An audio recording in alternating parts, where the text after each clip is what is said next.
Hi నమస్తే welcome to Mara media నేను మీ కేవీఆర్.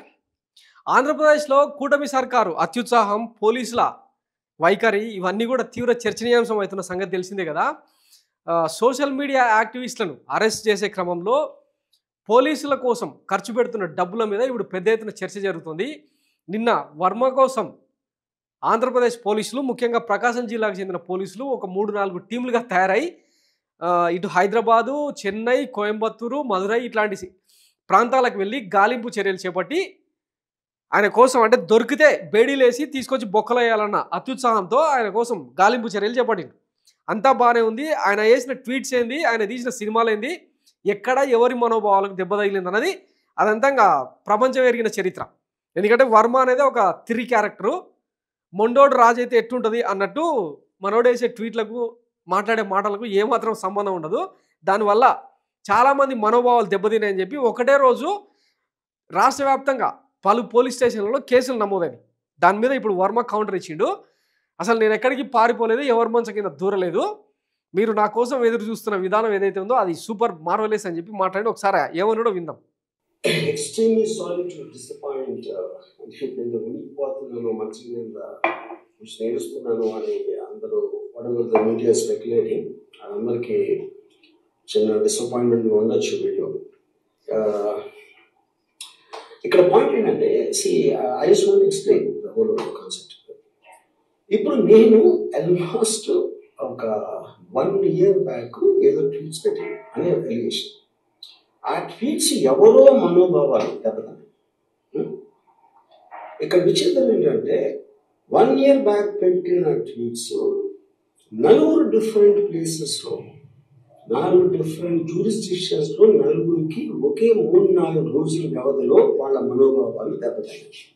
వాళ్ళు ఆ పరంగా కంప్లైంట్ ఇవ్వడం, కేసులు పెట్టడం జరిగింది. ఇక్కడ పాయింట్ 1, ఎవరి మీద అయితే నేను పెట్టానని వాళ్ళు చెప్తున్నారో వాళ్ళకి ఎవరో థర్డ్ పార్టీ సంబంధం లేదు. ఆ కాంటెక్స్ట్లో అసలు ఈ కేసు ఎలాగా, ఈ సెక్షన్స్ ఎలా వర్తిస్తాయి అనేది అప్పుడు ఆబ్వియస్గా నాకు వచ్చే అనుమానం కానీ నా నుంచి కానీ ఇది ఒక పర్సిక్యూషన్ చేయడానికి ఒక పద్ధతి ప్రకారం ఉన్న ఎలోబుల్ లాస్ని వాడుతున్నారా, అయితే ఇప్పుడు వరల్డ్ ఓవర్ ఒక ఫినామినా ఏం జరుగుతుందంటే పొలిటికల్ పార్టీస్ వాళ్ళు they are weaponising the systems of the police. అది అమెరికాలో జరుగుతుంది, యూరోప్లో జరుగుతుంది, ఎక్కడో జరుగుతుంది. అప్పుడు నేను ఏ ఒక్క వ్యక్తిని పోలీస్ ఆఫీసర్ని కానీ పొలిటికల్ పర్సన్ కానీ నేను బ్లేమ్ చేయట్లేదు. I think it happens in certain ఒక ఏమంటారు కానీ ఒక వే. అది అందరూ కూడా ఎంతో కొంత అది చేయడానికి టెంప్టేషన్ ఉండొచ్చు. But eventually there is the law of the land which will take the final call. So that I completely agree. I mean, so I believe in that and I abide by that as a citizen. So ఇప్పుడు ఇక్కడ జరిగింది నేను ఒక నాకు notice వచ్చింది, నేను reply ఇచ్చాను, ఫలానా తారీఖు నేను వస్తాను. అప్పటికి నాకు జరుగుతున్న పని ఒక ఆన్గోయింగ్ స్కెడ్యూల్ ఉంది కాబట్టి, నా ఫిల్మ్ వర్క్ ఉంది కాబట్టి అవ్వలేదు. అండ్ ఇట్ ఈస్ వేరే ప్రొడ్యూసర్ చేస్తాను, ఆ ప్రొడ్యూసర్కి నష్టం వస్తుంది కాబట్టి నేను మళ్ళీ టైం అడిగాను. ఇదేంటి కేసు, ఇదేం అర్జెంట్ కేసు అంటే 1 year తర్వాత ట్వీట్ చూసిన అతనికి 1 weekలో అన్నీ అయిపోవాలని నేను ఉంటుంది అసలు. So it's basically. సో విన్నారు కదా, ఎవరి మీదనో ట్వీట్లు వేస్తే దేశంలో, రాష్ట్రంలో ఎవడికో కోన్కిస్క గొట్టంగాల కల్లా మనోభావాలు దెబ్బతింటే వాడికి నేను ఆన్సర్ చేయాలా, అది కూడా డిఫరెంట్ జ్యూరిస్డిక్షన్స్లో కేసులు నమోదు చేస్తే వచ్చి హాజరు కావాలా, దీన్ని ట్యాకిల్ చేయడం ఎట్లా అని చెప్పి ఆలోచిస్తా మా టీం మొత్తం ఎదురు చూస్తూ ఉందని చెప్పిన ట్వీట్. ఇప్పుడు కొన్ని నిజాలు మాట్లాడుకుందాం. ఎవరి మనోభావాలు దెబ్బతిన్నాయి? తింటే ఓ ఎల్లయ్యనో పుల్లయ్యనో XYZ అనుకో మనోభావాలు దెబ్బతింటే కేసులు నమోదు చేస్తే పోలీసుల అత్యుత్సాహం ఏంది? మరి సిల్లీగా అనిపించట్లే?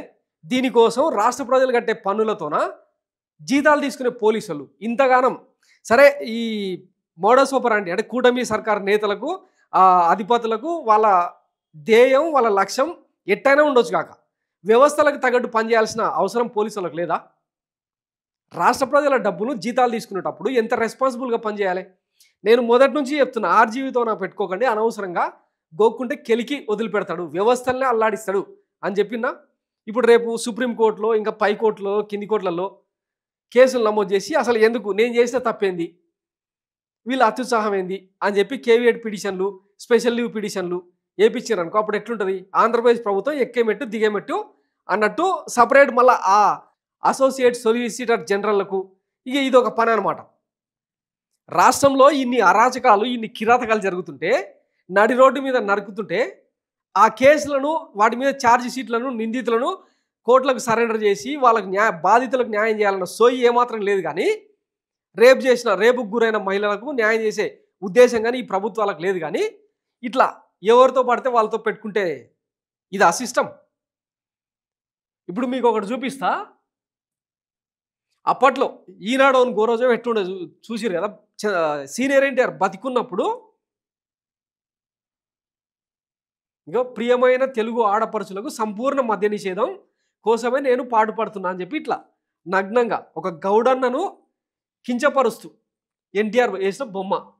పుట్టినప్పుడు బట్టకట్టలేదు, పోయేటప్పుడు అది వెంట రాదు అని చెప్పి ఇట్లా నగ్నంగా ఎన్టీఆర్ కోట్స్ను చేస్తూ ఇట్లా నగ్నంగా చేసి కించపరిచింది. మరి అప్పుడు సీనియర్ ఎన్టీఆర్ అభిమానుల మనోభావాలు దెబ్బతిన్నాయని ఎప్పుడో 1995లో జరిగిన ఇన్సిడెంట్ని తీసుకొని రాష్ట్ర వ్యాప్తంగా ఈనాడు మీద, ఈ రామోజీరావు మీద, ఇప్పుడు నడిపిస్తున్న కిరణ్ మీద, శైలజ మీద, వీళ్ళ మీద కేసులు పెడితే ఇట్లనే పోలీసులు ఎంక్వైరీ చేస్తారా? కొంచెం ఆలోచించాలి కదా. ఎవరో కేసులు ఎదుర్కోలేనోళ్ళు, అభాగ్యులు, పార్టీల అవి లేనోళ్ళు చేసిరంటే, వాళ్ళ మీద ఏమైనా ప్రయోగించారంటే అదొక లెక్క తరిక అనుకుందాం. మనం ఈ టీడీపీ, జనసేన, బీజేపీ నాయకులు, కార్యకర్తలు ఏమైనా పత్తిత్తులా ఇట్లా అంటే సేమ్ రామ్ గోపాల్ వర్మ మీద పెట్టిన కేసులే కనుక బనాయించి తమ మనోభావాలు దెబ్బతిన్నాయని చెప్పి వేస్తే 70-80% మొత్తం క్యాడర్లు, లీడర్లు అందరూ జైళ్ళలో కూర్చోవాలి. కాదంటారా? కాదనగలరా? అసలు సోషల్ మీడియాలో ఈ జుగుప్సాకరమైన పోస్టులు, ట్వీట్లు వైరల్ చేసింది ఈ టీడీపీ, జనసేన కాదా? 2014 నుంచి 19 మధ్య ఎన్ని చూడలేదు? లా అండ్ ఆర్డర్ అంటే ఏదో మనం ప్యాంటుకు తోడుకున్న బెల్ట్ లాగా తయారైందన్నమాట వీళ్ళకి. 6 గ్యారెంటీల అమలు గురించి మాట్లాడరు, రాష్ట్రంలో జరుగుతున్న అరాచకాల గురించి మాట్లాడరు. ఇవన్నీ పక్కన పెట్టి అసెంబ్లీ సాక్షిగా అబద్ధాలు చెప్తుంటే నిలదీసే పరిస్థితి లేదు. ఇవన్నీ వదిలేసి వర్మ కోసం వెంటపడడం. వస్తాడు, తీరిక దొరికినప్పుడు వస్తాడు, వచ్చినప్పుడు ఎంక్వైరీ చేసుకోండి. దానికి ఈ టీడీపీ పుండాకోర్లు సోషల్ మీడియాలో పెట్టి 3rd డిగ్రీ ప్రయోగిస్తారంట మామ, ఏం చేయాలి అని చెప్పి ట్వీట్స్ వైరల్ చేస్తూ ఉన్నారన్నమాట. రేపు ఈ ఆంధ్రప్రదేశ్లో లా అండ్ ఆర్డర్ మీదనే మళ్ళీ కొన్ని సినిమాలు తీస్తే అప్పుడు తెలిసి వస్తుంది అనమాట. దేశం దృష్టిలో ఆంధ్రప్రదేశ్ పరువు మంటలో కలిసినప్పుడు తెలుస్తుంది అనమాట. అది నిన్న ఒక స్టోరీలో చెప్పినా కదా, Boyapadu scene start action camera, బాబు గారు రెడీనా అని చెప్తే 29 మంది సచ్చూరుకున్నారు. మరి వాళ్ళ మీద ఏం కేసులు పెట్టాలి? ఆ బోయపాడు సీన్ మీద ఏం కేసులు పెట్టాలి? దానికి కారణమైన చంద్రబాబు మీద ఏం కేసులు పెట్టాలి? ఇవన్నీ మాట్లాడితేనేమో మనకు ఎక్కడ లేని నొప్పులు పుట్టుకొస్తాయి. అసలు ఈయన అడిగిన దాంట్లో పాయింట్ ఐడియా వచ్చిందా? అసలు ఎవరి మనోభావాలు దెబ్బతిన్నాయి? ఇప్పుడు ఈయన పోస్టులు పెట్టింది మేము కూడా అబ్జర్వ్ చేసినాం. నారా లోకేష్ మీద, పవన్ కళ్యాణ్ మీద, చంద్రబాబు మీద, వాళ్ళ ఇంటి ఆడవాళ్ళ మీద పెట్టినప్పుడు వాళ్ళు వచ్చి కదా కేసు పెట్టాలి. ఓ నారా భువనేశ్వరో, నారా బ్రాహ్మణినో, పవన్ కళ్యాణ్ భార్య, లేదంటే వాళ్ళ పిల్లలో, చంద్రబాబు గారి కుటుంబమో వచ్చి కేసులు పెట్టాలి కదా. ఎవడో కోన్కిస్క గొట్టంగాడు తమ అధినేత ఇళ్లలో ఆడవాళ్లకు ఇట్లా మనోభావాలు దెబ్బతిన్నాయని చెప్పి ఈ బోకడగాళ్ళు కేసులు పెడితే దాన్ని పోలీసు వాళ్ళు ఎఫ్ఐఆర్ చేసి ఇంత సీన్ క్రియేట్ చేయడం అవసరమా? ఒకసారి ఆలోచించండి. ప్రతి ఒక్కడికి అభిమానులు ఉంటారు. ఎందుకంటే మన ఎర్రి జనాన్ని అట్లా తయారు చేసిందే ఈ పిచ్చి కూటమి నేతలు. సినిమాల పేరుతో, సోషల్ మీడియాలో సొల్లు పేరుతో చూసినాం కదా. ప్రచారానికి ముందు ఇదే పవన్ కళ్యాణ్ గారు 33,000 మంది అమ్మాయిలు, ఆడవాళ్ళు మిస్ అయినారు, నాకు సెంట్రల్ ఇంటెలిజెన్స్ నుంచి రిపోర్ట్లు వచ్చినాయి, ఖచ్చితమైన సమాచారం అని చెప్పి ఇట్లా తప్పుదో పట్టించారు. మళ్ళీ ఈ మాటలకు దీనికి ప్రభుత్వాన్నే కూల్చేలాగా, అంటే ఆంధ్రప్రదేశ్ ప్రభుత్వాన్నే కూల్చేలాగా చెప్పిన అబద్ధాల మీద ఏం కేసులు పెట్టాలి? వీళ్ళని ఏ సెక్షన్ల కింద అరెస్ట్ చేయాలి? సో ఇవన్నీ ఆలోచించాల్సిన అవసరం ఉంది. ఇవి చెప్తున్నా కదా, సింపుల్గా నన్ ఆఫ్ బిజినెస్. కరెక్ట్ అయిన మొగుడు తగిలితే కింద మీద అన్నీ మూసుకొని ఎవరి పనులు చేసుకునే కేసులు ఇవి. దయచేసి పోలీసు వాళ్ళు కూడా మీ విధులకు, బాధ్యతలకు కట్టుబడి భారత రాజ్యాంగం మీద మీరు ఏవైతే ప్రమాణాలు చేసిరో వాటికి కట్టుబడి ఎవడో పతార కోసం ఎవడు మెప్పు కోసమో పనిచేస్తే జనాలే రోడ్ల మీదకి వచ్చినప్పుడు తెలుస్తుంది అనమాట లా అండ్ ఆర్డర్ ఏందనేది. So be careful. Thanks for watching Myra media. నేను మీ కేవీఆర్. Thank you.